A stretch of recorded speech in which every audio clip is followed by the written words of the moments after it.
vamos a empezar. Vamos a hablar efectivamente de órdenes militares hispanas, es decir, de las órdenes militares que nacieron en territorio peninsular, en la península ibérica, fundamentalmente, como veremos, en la segunda mitad del siglo XII. Pero para ello, antes de nada, me gustaría clarificar un poco el concepto de orden militar. Una orden militar es expresión de una forma de espiritualidad muy concreta, muy determinada, que es la espiritualidad militar. Esa espiritualidad militar nace y se desarrolla entre el siglo XI, siglo XII, al abrigo de la Reforma Gregoriana.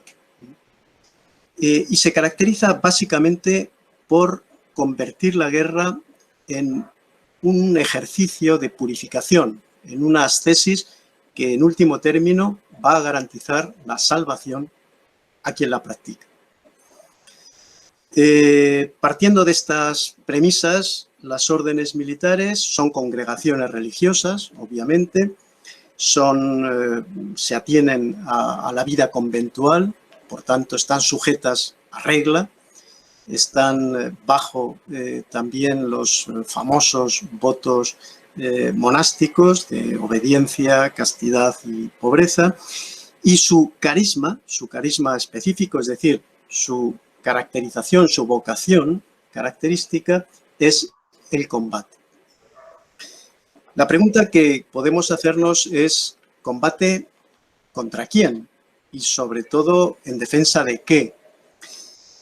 Bueno, a estas preguntas, a principios del siglo XIII, contestaba un obispo, un eminente obispo, concretamente Jacobo de Vitry, un obispo francés, que en el año 1216 fue enviado a Tierra Santa para presidir la diócesis de Acre.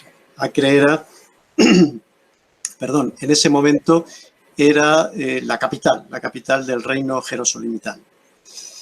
Y a estas preguntas el obispo contestó que las órdenes militares habían nacido para defender a la Iglesia de sus enemigos. Y a renglón seguido, él especifica cuáles son esos enemigos. Y dice, en primer lugar, son los infieles musulmanes, los que combaten contra los cristianos en Tierra Santa y los que lo hacen también en la península ibérica. En segundo lugar, el segundo enemigo contra el que tienen que combatir son los paganos eslavos que viven en la zona de Prusia, en la zona del Báltico, en el este de Europa. En tercer lugar, los cismáticos griegos, los cismáticos del Imperio bizantino. Y finalmente los herejes que están realmente extendidos por toda la cristiandad.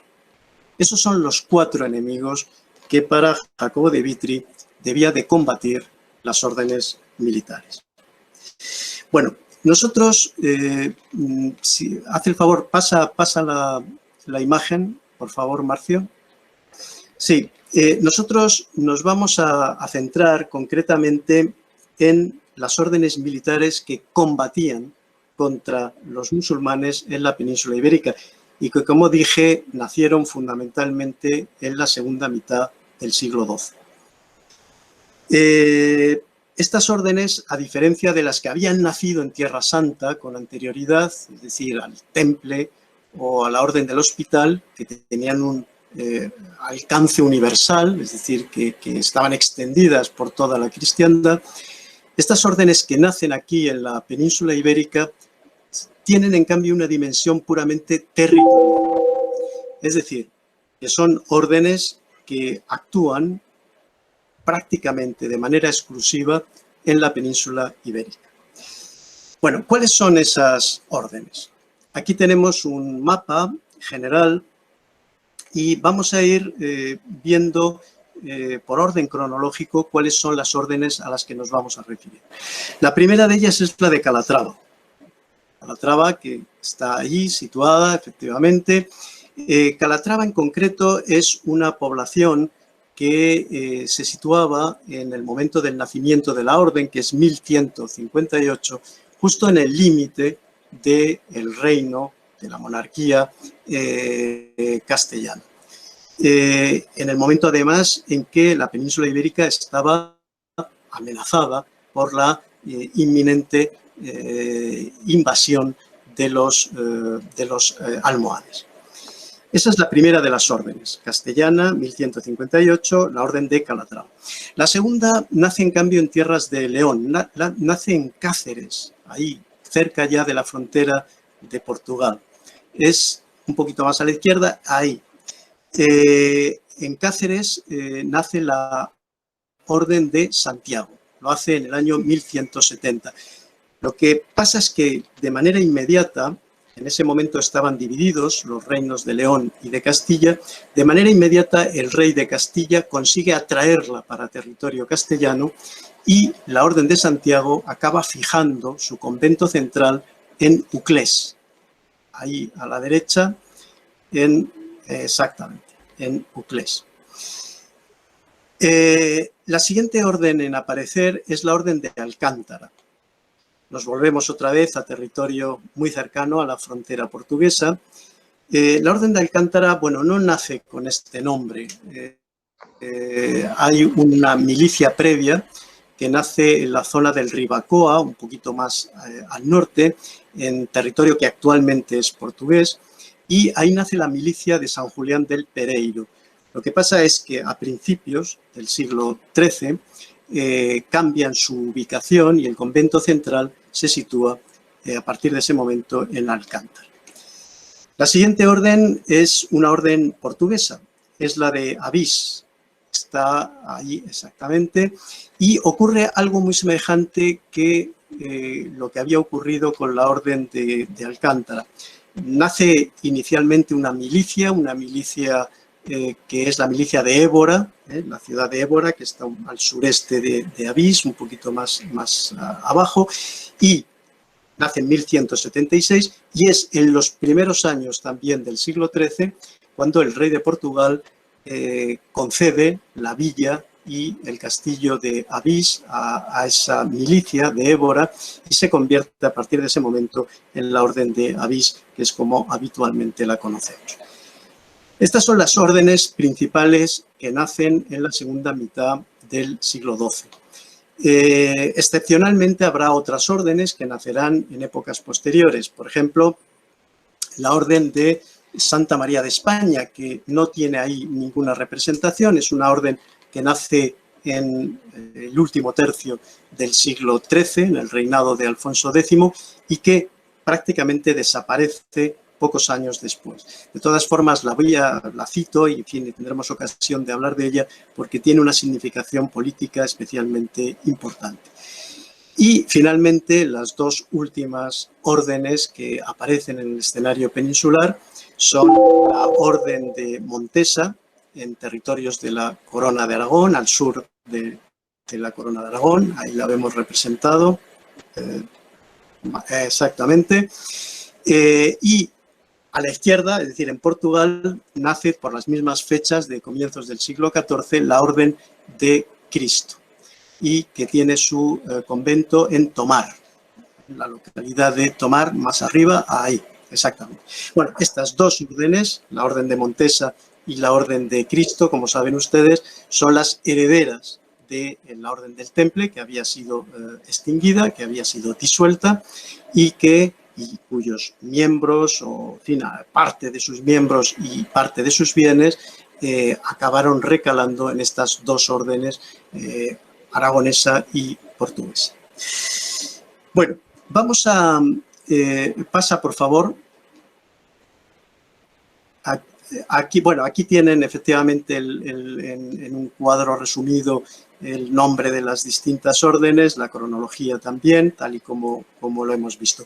Y ahora lo que vamos a hacer es ver algunas imágenes de los conventos originales, los conventos originales de las órdenes que al día de hoy se han conservado. Por ejemplo, el caso de Calatrava. Esta es la fortaleza de Calatrava, que veíamos antes en el mapa, junto al Guadiana.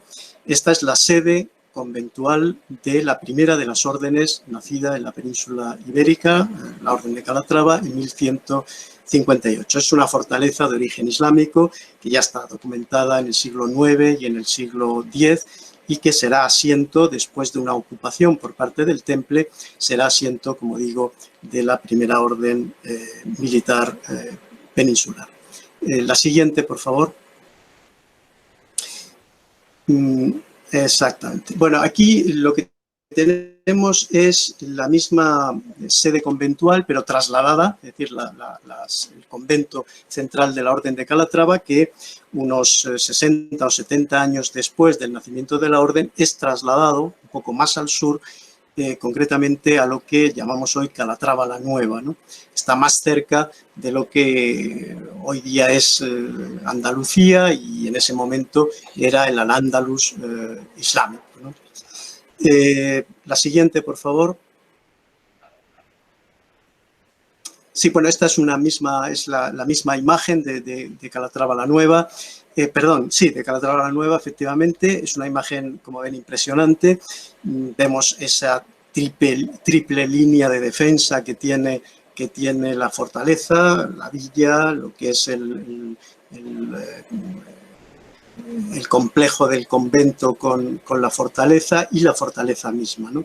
Ahí a la izquierda ven lo que es la iglesia conventual, monasterio de la orden. Bien, sigue, por favor. La siguiente. Bueno, la siguiente es la Orden de Santiago, lo hemos dicho antes. Sigue, por favor. Que es, este es su convento central ya en Castilla. Dijimos que aunque nace en tierras de León, en Cáceres, pero se traslada enseguida, en 1174, se traslada a territorio castellano y concretamente a Uclés. Bueno, el monasterio que ven a la izquierda es un monasterio ya del siglo XVI, pero el castillo que aparece a la derecha sí es un castillo de origen medieval, y ahí es donde estuvo el convento inicialmente. La siguiente, por favor. Bueno, esta es otra imagen de ese mismo castillo de Uclés. La siguiente.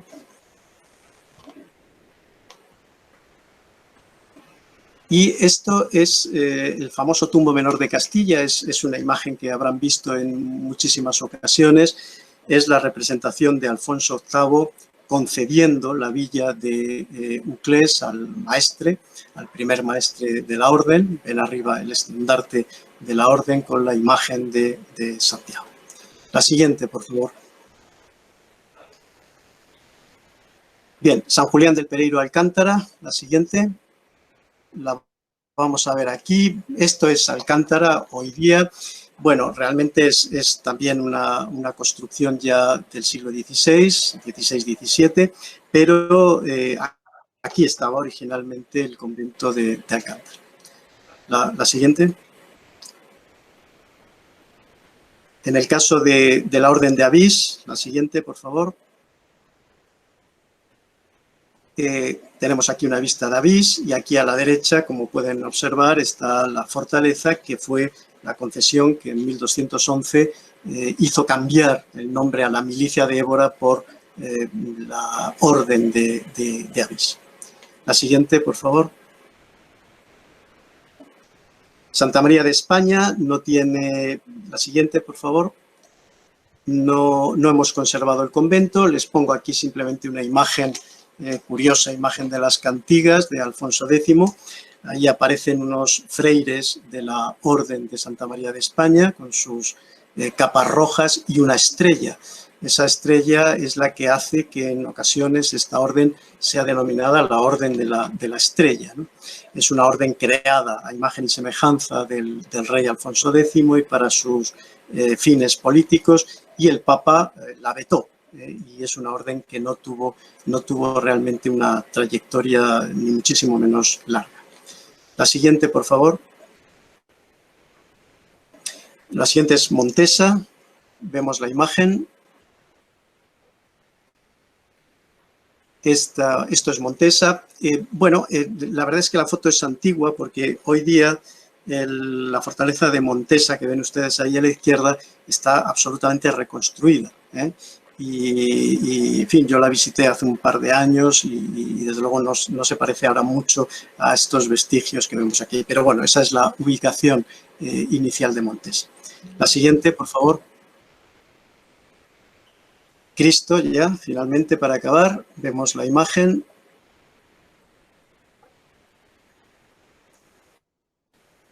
Esto es el conventual de Tomar, donde tenía su convento central la Orden de Cristo. También ese edificio, lógicamente, ya es más tardío, es del siglo XVI, pero era el lugar de la rotonda, el lugar donde efectivamente tuvo su asiento inicialmente la Orden de Cristo, el convento central.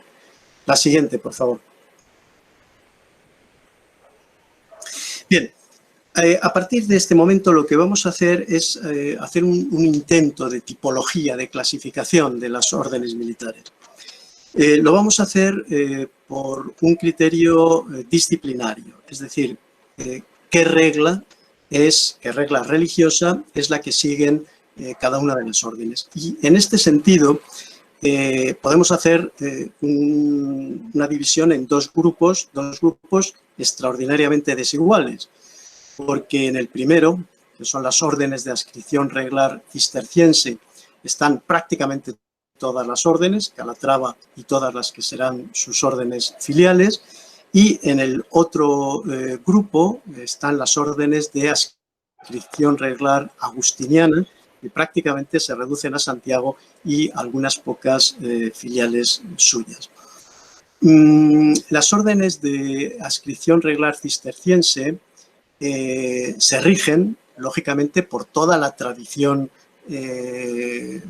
monástica del mundo benedictino cisterciense, empezando por la regla de San Benito, siguiendo por toda la normativa cisterciense, la Carta Caritatis, por ejemplo, de Esteban Harding, los estatutos y definiciones que se aprobaban en el capítulo general de la Orden del Cister, y finalmente los estatutos o definiciones, que es el nombre que reciben técnicamente, específicas de cada orden. Esas definiciones son las que modulan, subrayan, matizan, actualizan, adaptan esa tradición que se aplica, esa tradición reglar que se aplica en cada una de las órdenes. En segundo lugar tenemos las órdenes agustinianas, como digo, prácticamente la Orden de Santiago, que a diferencia de la tradición benedictino-cisterciense de las anteriores, se ajusta a lo que llamamos movimiento canonical agustiniano, la vita apostólica. La vita apostólica es una forma de religiosidad que nada tiene que ver con la vida, o tiene poco que ver con la vida contemplativa. Es una vida activa. Y esto va a marcar la diferencia enorme que existe entre la Orden de Santiago y las órdenes cistercienses. La Orden de Santiago, a diferencia de las anteriores, no cuenta con una instancia jurisdiccional eclesiástica superior fuera de la península, como es el caso, por ejemplo, del capítulo general del Cister para Calatrava y sus filiales. En este caso no.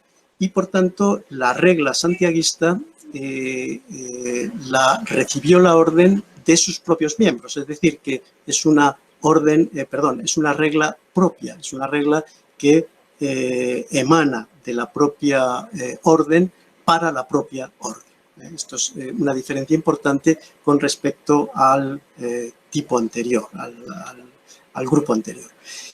Aparte de esa regla santiaguista, en este caso también tenemos unos estatutos o establecimientos, así se llaman, propios. Esos establecimientos van modulando, como digo, y van adaptando la regla pues, a los tiempos, al desarrollo de los acontecimientos. Bien, A partir de aquí, lo que vamos a hacer es un análisis de algunos problemas concretos. No tenemos mucho tiempo y no quiero tampoco cansarles mucho. Vamos a ver algunos problemas concretos en relación al conjunto de las órdenes y vamos a ver las soluciones distintas que se adoptan en cada caso. Vamos a ver, en primer lugar, el problema de la espiritualidad militar. Luego veremos algo de la organización sociológico-funcional de los miembros de las distintas órdenes. Veremos algo también de gobierno interno y, finalmente, nos centraremos en cuestiones de tipo militar, en lo que es la función estrictamente militar. Vamos a empezar con el tema de la espiritualidad militar y, concretamente, me voy a centrar en el problema de la legitimación, que es un problema muy serio. ¿Hasta qué punto era asumible para la sensibilidad cristiana el hecho de que un hombre consagrado empuñara las armas y se dedicara a derramar la sangre del prójimo, por muy enemigo que ese prójimo fuera de la Iglesia? Fíjense, aquí tenemos una imagen que, por supuesto, es una imagen muy moderna, es un autor cortesano, un pintor cortesano del siglo XVIII, y aquí nos representa a Raimundo de Fitero, el santo fundador de la Orden de Calatrava. A él nos vamos a referir, y lo hace pues con esta crudeza, ¿no? Es decir, un hombre vestido con el hábito propio de un monje que viste su coraza, su espada, y se dedica a tratar, no precisamente con suavidad, a esos otros individuos que están postrados a los pies del caballo. Bien, evidentemente, y es lo que vamos a intentar ver, hubo o tuvo que haber alguna reacción que no fuera exactamente complaciente con esta imagen. Es verdad que el pontificado, desde finales del siglo XI, estamos en la época de la Cruzada, hacía esfuerzos importantes para explicar que la guerra podía ser un medio de salvación. Pero esa labor que hace la Iglesia de intentar explicar esto va dirigida básicamente a los laicos, no a los hombres de religión, no a los hombres consagrados, no a los hombres que no pueden manchar sus manos con la sangre, ¿no? En ese sentido, como saben ustedes, la gran novedad fue el Temple. El Temple es la primera de las órdenes militares y el modelo de todas las demás. El Temple, evidentemente, es una orden religiosa cuyo carisma es la guerra, y esto sabemos que ocasionó problemas serios en la conciencia de los propios templarios y problemas serios de aceptación por parte del conjunto de la sociedad. Tanto es así que hubo que recurrir a una gran autoridad moral de la época, como fue San Bernardo, para, de alguna manera, tranquilizar esas conciencias. Bueno, lo que yo les planteo es si esos problemas que ocasionó la Orden del Temple en el seno de la sociedad y en la propia interior de la Orden del Temple se produjeron también aquí, en la península ibérica, con las órdenes y sobre todo con la primera de las órdenes, con Calatrava, y esa imagen del religioso guerrero. Bueno, la respuesta es afirmativa.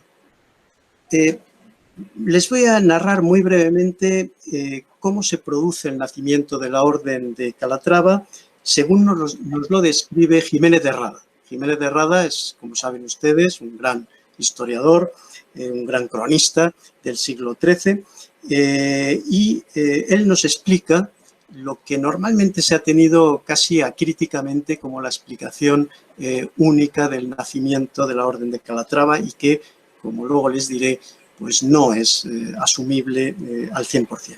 Él lo que nos viene a decir, o nos describe, es la orden como consecuencia de que un grupo de monjes provenientes del monasterio de Fitero, monjes cistercienses. El monasterio de Fitero es un monasterio que se encuentra hoy día entonces en el norte de la península ibérica, hoy día en tierras de Navarra. Bueno, pues provenientes de allí, de Fitero, vienen un grupo de monjes a la corte del rey Sancho III de Castilla, que estaba en Toledo en ese momento, y se ofrecen, llevan a su abad al frente, el abad es Raimundo de Fitero, el que antes veíamos en ese caballo, y se ofrecen al rey Sancho III para combatir desde la fortaleza de Calatrava contra los musulmanes. Los templarios, que hasta ese momento habían ocupado la fortaleza de Calatrava, según Jiménez de Rada, pues tuvieron miedo y se marcharon de allí y dejaron aquella fortaleza absolutamente descuidada. Por tanto, los cistercienses son como una especie de herramienta providencial que en un momento de extrema necesidad llega para cubrir un problema de defensa. Bueno, como les digo, no tenemos ahora tiempo de entrar en una crítica del contenido de este texto, que habría que hacer, pero no lo voy a hacer ahora. Voy a rescatar solamente un dato que sí que es histórico, es plenamente histórico, y es el hecho de que un grupo de monjes cistercienses, con su abad al frente, deciden empuñar las armas. Y fíjense, esto es una cosa muy curiosa y es una cosa enormemente chocante, porque estamos hablando de monjes contemplativos, estamos hablando de monjes que viven encerrados en un convento orando y de pronto deciden empuñar las armas. Claro, se podría decir, bueno, pero esto no es nuevo, porque antes de 1158 había templarios en la península ibérica, había también hospitalarios. Entonces se entiende que no sería algo novedoso. Pues no, o mejor dicho, sí, es novedoso, porque hay que tener en cuenta dos cosas. Primero, los templarios no eran monjes, ni fueron monjes nunca. Los templarios eran unos laicos que hicieron en un determinado momento unos votos religiosos, se convirtieron en religiosos. Pero insisto, no eran monjes contemplativos que empuñan las armas, sino unos laicos que en un determinado momento, unos laicos que ya empuñaban las armas, que eran caballeros, en un momento dado quieren hacer esos votos, ese compromiso religioso. En cuanto a los hospitalarios, el problema es distinto. Los hospitalarios sí eran religiosos en origen, pero lo que ocurre es que en 1158, cuando nace la Orden de Calatrava, el hospital todavía no es una orden propiamente militar.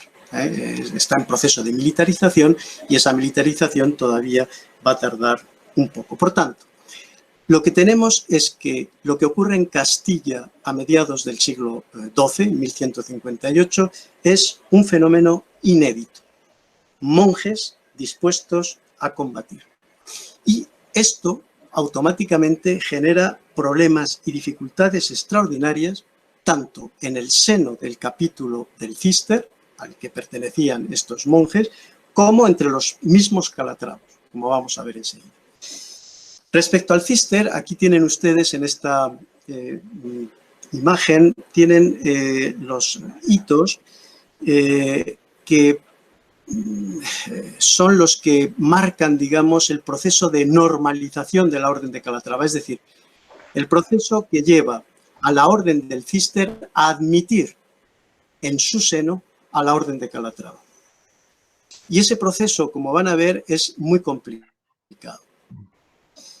La Orden nace en 1158,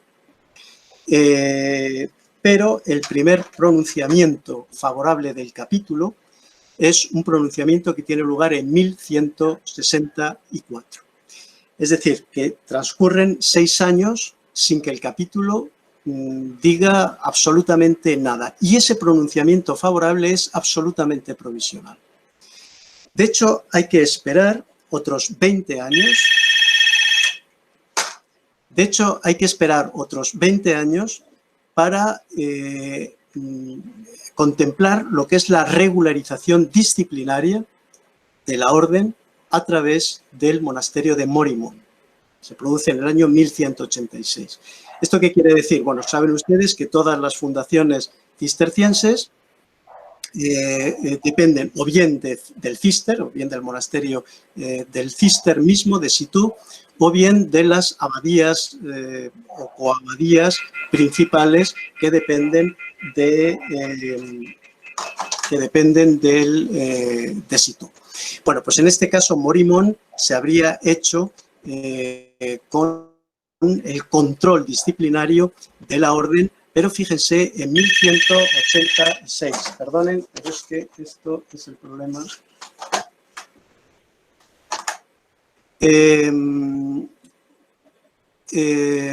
Insisto, se habrían hecho con condiciones, con una serie de condiciones que no los equiparaban, no equiparaban a los calatravos realmente con los cistercienses.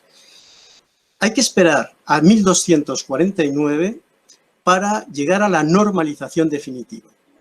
En esa fecha, Calatrava sí ya es admitida, tienen ahí la expresión que se utiliza en el capítulo de la orden, como membrum nobile et speciale, un miembro noble y especial de la orden del Cister.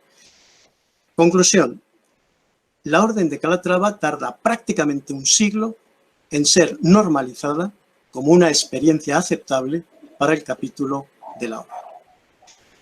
¿Esto qué quiere decir? Pues quiere decir que hubo muchas resistencias capitulares a lo que consideraban una experiencia anormal en la tradición cisterciense. Entre los calatravos, entre los propios calatravos, las cosas tampoco eran muy claras y hubo también problemas, y problemas serios. Hubo también problemas y, como les digo, problemas serios. La comunidad, desde un principio, quedó dividida en dos grupos. Es decir, hubo un enfrentamiento que dividió a la comunidad en dos sectores completamente diferentes. Uno de esos sectores lo componían los monjes cistercienses que originalmente habían acompañado al abad y que no habían llegado a entrar todavía en combate y que consideraban que efectivamente la imagen del monje guerrero, era una imagen perfectamente aceptable. De hecho, lo que quería esa parte del convento era elegir un nuevo abad en el momento en que muriera Raimundo. Por otro lado, enseguida destaca otro sector. Ese sector es el de los laicos que se habían unido a la orden en la defensa de la fortaleza de Calatrava. Había producido un llamamiento por parte del arzobispo de Toledo para que acudieran laicos, caballeros, a la defensa junto a los monjes, a la defensa de Calatrava.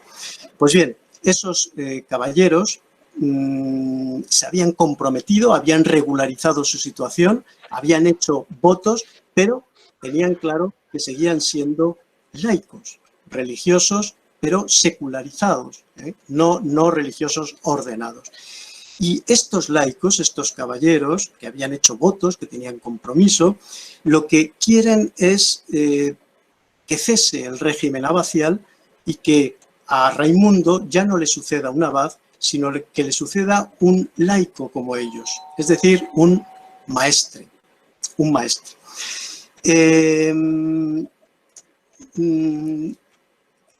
Esta división que se produce y que acaba incluso con el destierro del propio Raimundo,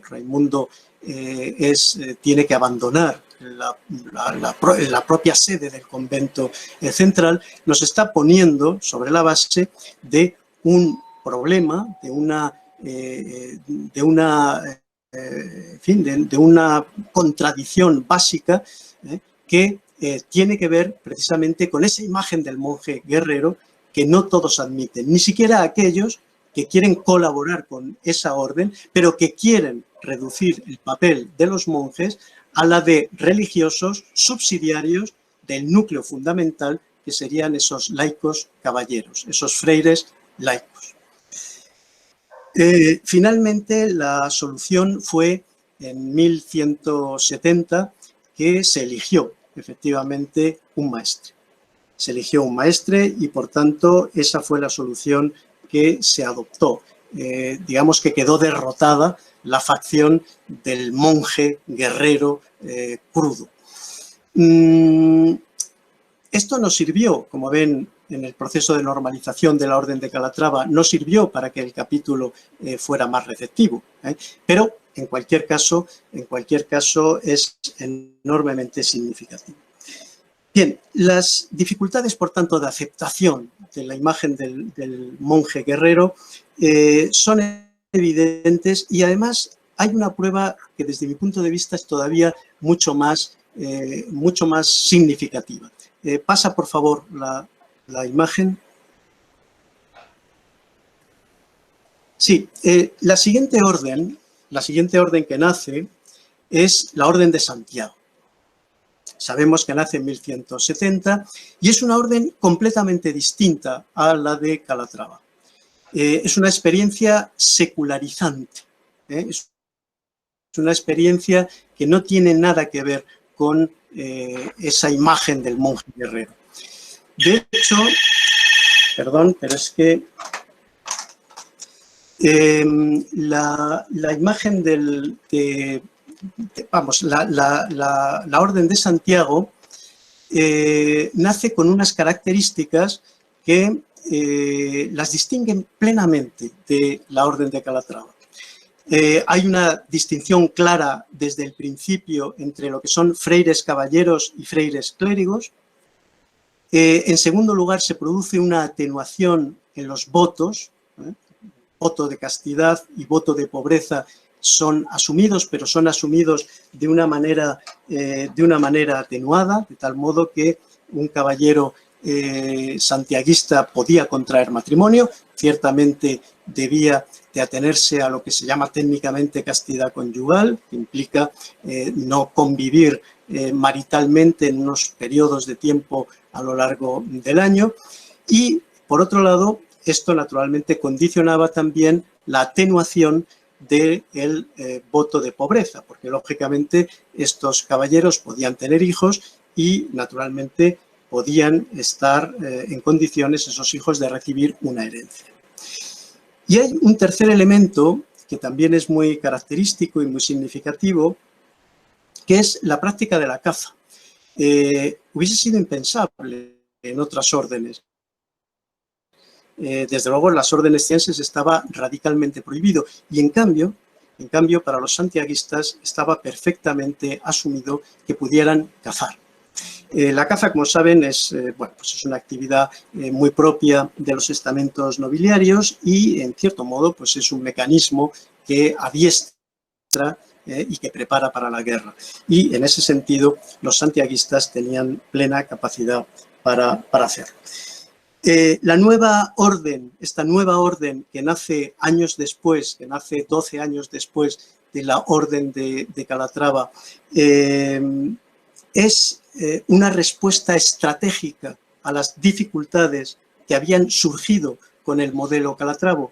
Pues yo creo que sí, creo que sí. En cualquier caso, el proceso de institucionalización y de consolidación de la Orden de Santiago es un proceso mucho más sencillo, mucho más rápido. Bien, pasa, por favor. Sí, eso es.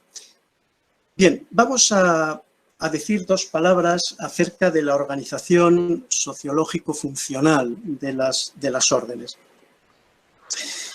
Como tienen ahí, las órdenes militares son comunidades conventuales que se estructuran en categorías funcionales, ¿no? Básicamente hay una división dentro de cada una de las órdenes, esto prácticamente sirve para todas las órdenes. Hay una división clarísima entre lo que es el núcleo fundamental de cada una de las órdenes, que son los miembros que integran el capítulo, y aquellos otros colectivos que yo llamo aquí subsidiarios, que tienen un acceso ocasional al capítulo, pero que en principio no pertenecen al capítulo o no integran habitualmente el capítulo. La diferencia entre un grupo y los otros es la solemne profesión religiosa. La solemne profesión religiosa es un juramento y, por tanto, ese juramento lo practicaban únicamente los hombres de origen claramente libre. Bien, entre ellos, ¿quiénes están? Bueno, están naturalmente los freires caballeros, que es el núcleo fundamental, los freires clérigos, por otro lado. No son equiparables, es decir, había muchos más freires caballeros que freires clérigos. Los freires caballeros supondrían más o menos un 90% del conjunto de los miembros de la orden, y los freires clérigos pues, aproximadamente el otro 10%. A esto me refería cuando antes les hablaba del carácter laical, es decir, estamos ante religiosos, pero religiosos que tienen un carácter laical, los freires caballeros. Obviamente, ellos hacen sus votos, hacen profesión solemne, pero no están consagrados como, no están ordenados como sacerdotes, que es el caso, en cambio, de los freires clérigos que actuaban como capellanes de los primeros. Ven ahí que hay un tercer grupo, los freires menestrales o freires de oficio. Es muy curioso, en la regla de la Orden de Santiago hay un capítulo en el que se dice que aquellos freires que sean medrosos, se utiliza este término, sean cobardes, no sean hábiles para el combate, que se utilicen a otro tipo de menesteres. Bueno, pues estos son los freires menestrales o los freires de oficio, aquellos que o bien por su incapacidad para la guerra o por algún problema de algún tipo físico o de enfermedad no pueden combatir y en cambio sí pueden prestar otra serie de servicios dentro de la comunidad conventual. Al otro lado de esa solemne profesión religiosa nos encontramos con toda una serie de individuos que son freires, pero que, insisto, no hacen la profesión solemne. Son los sirvientes o sergents, que son muy numerosos y están muy bien documentados en la Orden de Santiago. En órdenes de carácter cisterciense también, aunque no reciben habitualmente este nombre, más bien el de escuderos, por ejemplo, en la Orden de Alcántara, son relativamente frecuentes. Tenemos los conversos son una suerte de trabajadores, bueno, eso es propio de la tradición cisterciense, como saben ustedes, los hermanos conversos, que eran unas especies de hermanos laicos que se dedicaban a labores de trabajo manual, ¿no? Bueno, esa figura sigue existiendo, muy residual, pero sigue existiendo en las órdenes militares. Y luego nos encontramos con las mujeres, es decir, ¿qué papel desarrollan las mujeres en el seno de estas estructuras tan masculinas que son las órdenes militares? Bueno, hay solo dos órdenes hispánicas que cuentan con mujeres entre sus efectivos. Son la Orden de Calatrava y la Orden de Santiago. Son freiras, que así se llaman, de naturaleza muy distinta. Las calatravas son prácticamente monjas contemplativas, es decir, que un monasterio de monjas calatravas es idéntico prácticamente a un monasterio cisterciense femenino, sin más. Por tanto, su labor, socialmente hablando, o de traducción sociológica, es en ese sentido mínima. Las santiaguistas, en cambio, tienen un papel bastante más relevante. Piensen ustedes que en la Orden de Santiago los caballeros pueden casarse y las mujeres de los caballeros, sean freiras, que pueden serlo, o no, tienen que vivir unas largas temporadas fuera del convento donde residen sus maridos. Bueno, eso obliga a que se concentren en unos conventos en los que además lo que hacen es dirigir la educación de los hijos. Los hijos de los freires y de las freiras, hasta los 15 años, se hallaban en esos conventos, eran educados en esos conventos y a los 15 años decidían si querían ingresar en la orden o, por el contrario, irse de ella y recibir, por tanto, esa herencia a la que tenían derecho. Bien, vamos a ir un poco más adelante porque tenemos poco tiempo y no quiero tampoco, como les decía, cansarles mucho. El tema del gobierno interno. Bueno, antes de meternos con el combate, el tema del gobierno interno, dos palabras.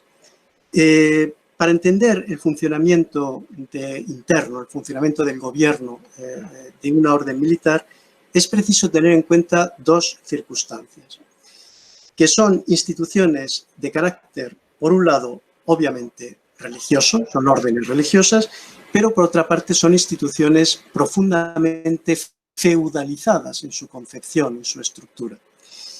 De modo que existen dos polos de poder, existen dos ejes de poder en cada orden. Por un lado, el maestre y por otro lado, el capítulo general.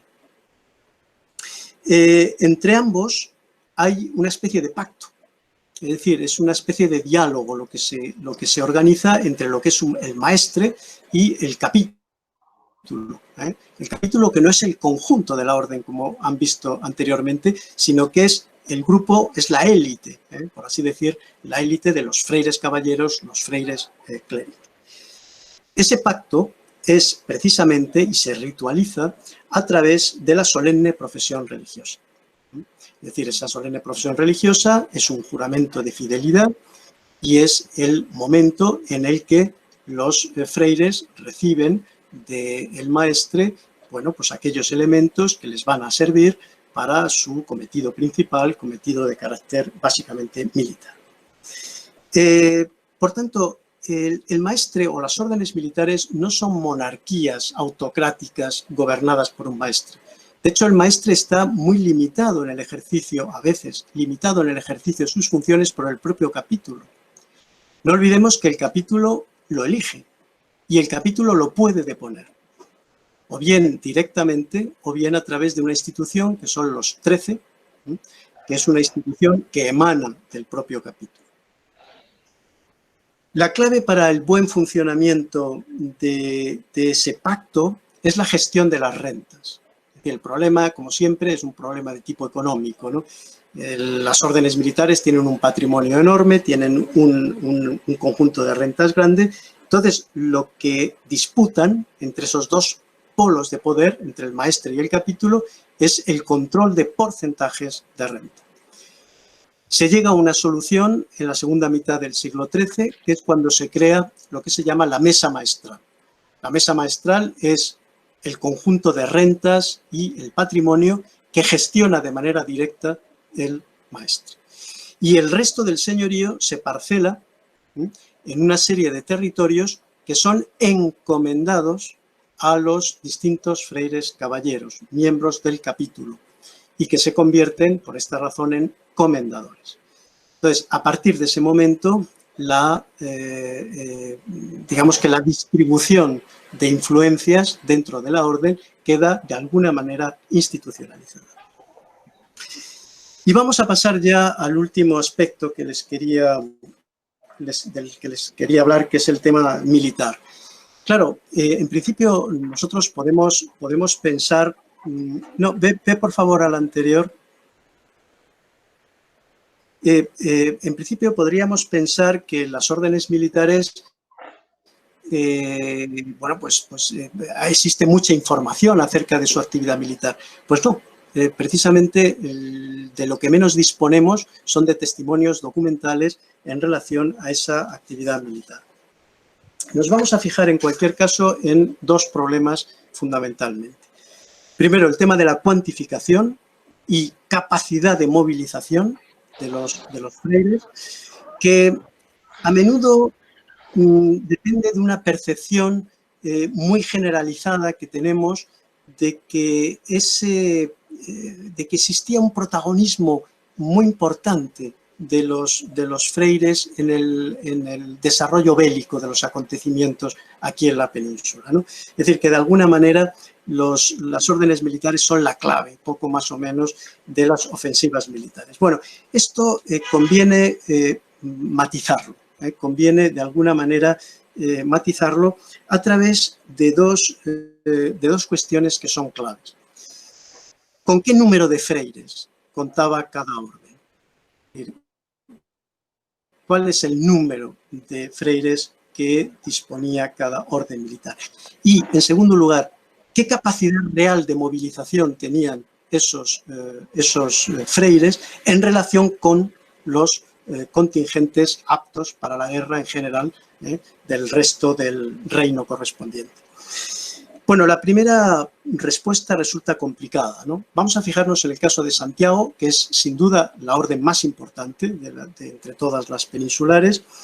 Y con la orden de Santiago, si combinamos datos cronísticos con datos documentales, podemos afirmar que hacia el año 1300, es decir, al comienzo del siglo XIV, la orden podría disponer de un total de entre 200 y 300 caballeros, no más, es decir, freires, caballeros.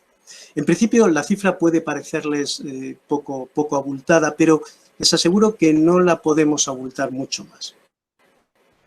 Es verdad, y para eso este pequeño cuadrito que tienen aquí nos puede ayudar, que evidentemente en un ejército que movilizaba una orden militar, no solo combatían los freires caballeros, combatían ellos, evidentemente, eran el núcleo de esa hueste movilizada, una caballería pesada, de origen noble en todo caso, combatían los freires sergents, que en ocasiones podían superar claramente a los freires caballeros. Estamos aquí, en esto también hay una idea un poco falsa, se piensa a veces que los sergents son una especie de caballería ligera, no. En absoluto, es una caballería pesada. Lo que pasa es que es de origen servil, y por consiguiente la dotación militar probablemente no era tan efectiva, ni tan brillante, ni tan eficaz como la de los freires caballeros. Pero en tercer lugar había mercenarios. Y claro, esto es la prueba evidente de que los números de freires, el número de freires no era muy elevado.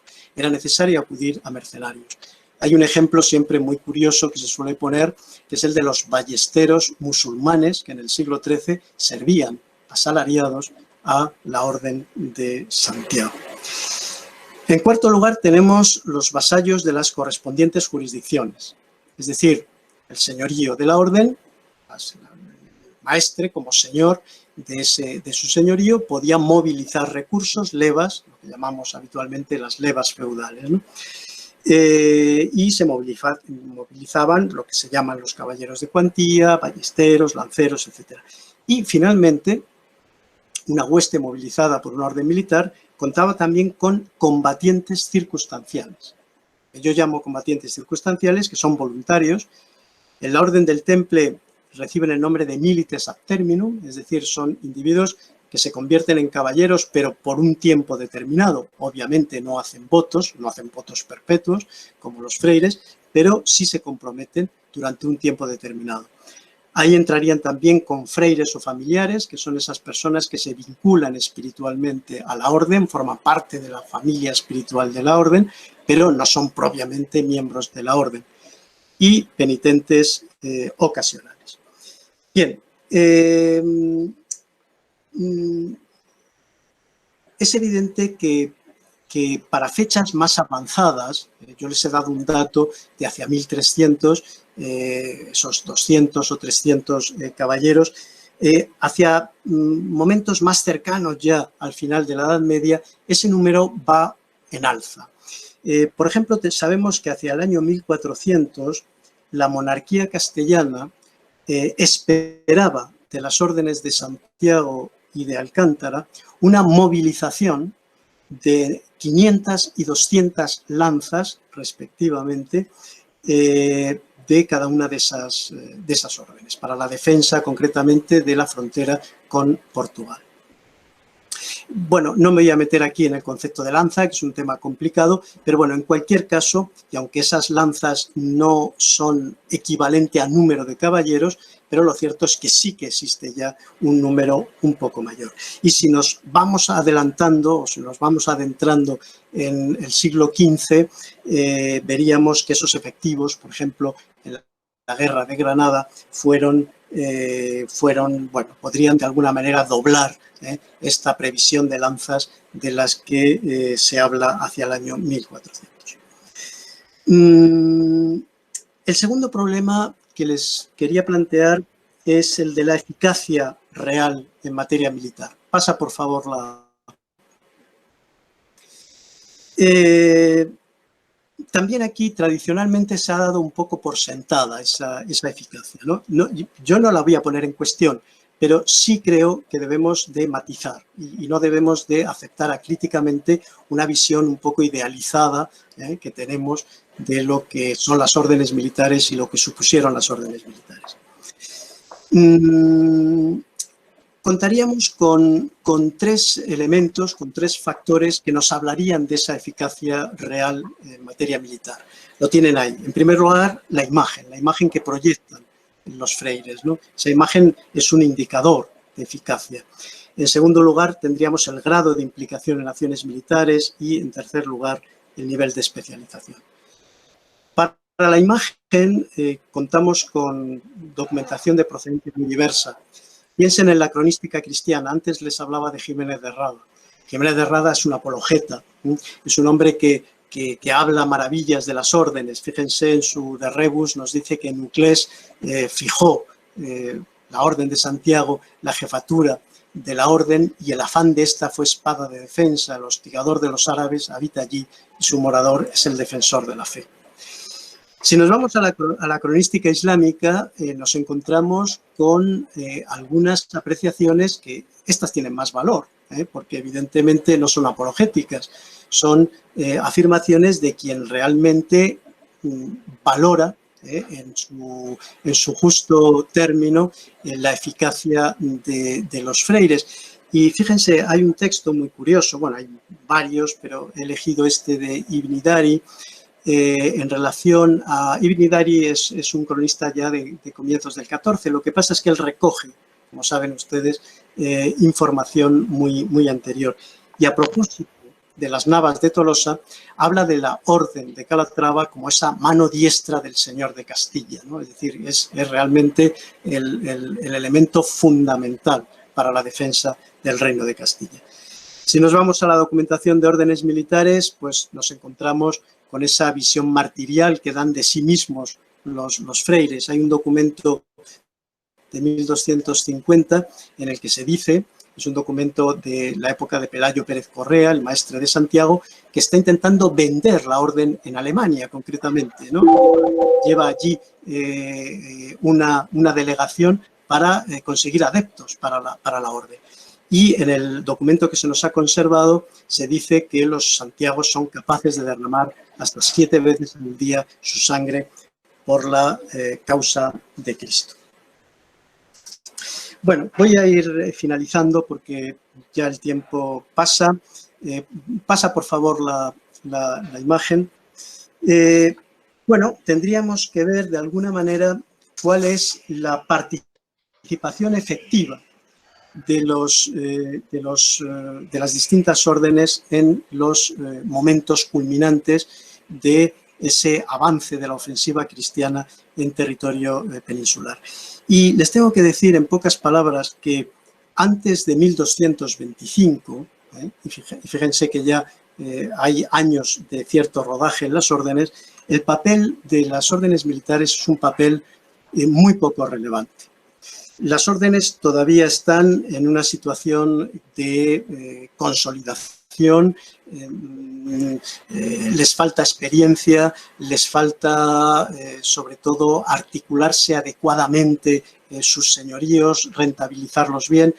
Y esto explica acontecimientos como la famosa batalla de la famosa batalla de Alarcos en 1195, que fue un auténtico desastre y que estuvo a punto de hacer desaparecer, como saben ustedes, a la orden de Calatrava.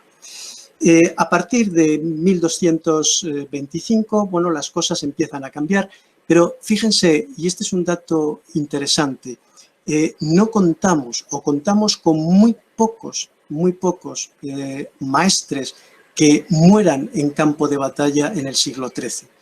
Esto es indicativo. Si nos vamos a la Orden del Temple en Tierra Santa, veremos que esto no es precisamente así. Por tanto, eso quiere decir que su protagonismo, el protagonismo de las órdenes, todavía en ese momento, es un protagonismo relativo. Ese protagonismo va subiendo, ciertamente, con el tiempo, pero la pregunta que podríamos hacernos, pasa por favor la diapositiva, es ¿por qué entonces, o sea, si realmente ese protagonismo y esa eficacia de alguna manera está, bueno, está un poco mermada, ¿por qué los reyes tienen ese apego hacia las órdenes militares? ¿Por qué las protegen de la manera que las protegen? ¿Por qué las privilegian de la manera que las privilegian, ¿no? Y yo creo que aquí es donde sí podemos ver un elemento de eficacia que no se le puede discutir a las órdenes militares. Las órdenes militares pudieron tener más o menos operatividad en el terreno de lo estrictamente bélico. No la estoy negando, insisto, pero sí la estoy matizando. Donde no cabe matizar es en el aspecto ideológico. Las órdenes militares son, de alguna manera, la garantía de que en el campo de batalla, entre la hueste que moviliza un rey, lo que se está produciendo es una cruzada. Los freires de las órdenes militares son cruzados permanentes. Y claro, lógicamente esto podía rentabilizarse y rentabilizarse muy bien en beneficio de la monarquía. Convertirse en jefe, en líder, en caudillo de una cruzada, reportaba muchos beneficios políticos, pero no lo olvidemos, también muchos beneficios económicos. Y esto, lógicamente, las órdenes militares lo podían aportar.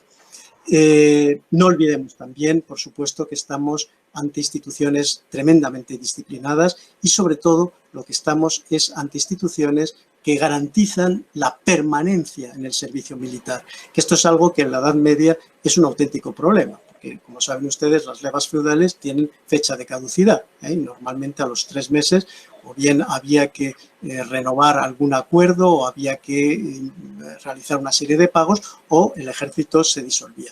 Claro, evidentemente las órdenes militares están en otra dimensión, juegan en otra liga, por así decirlo.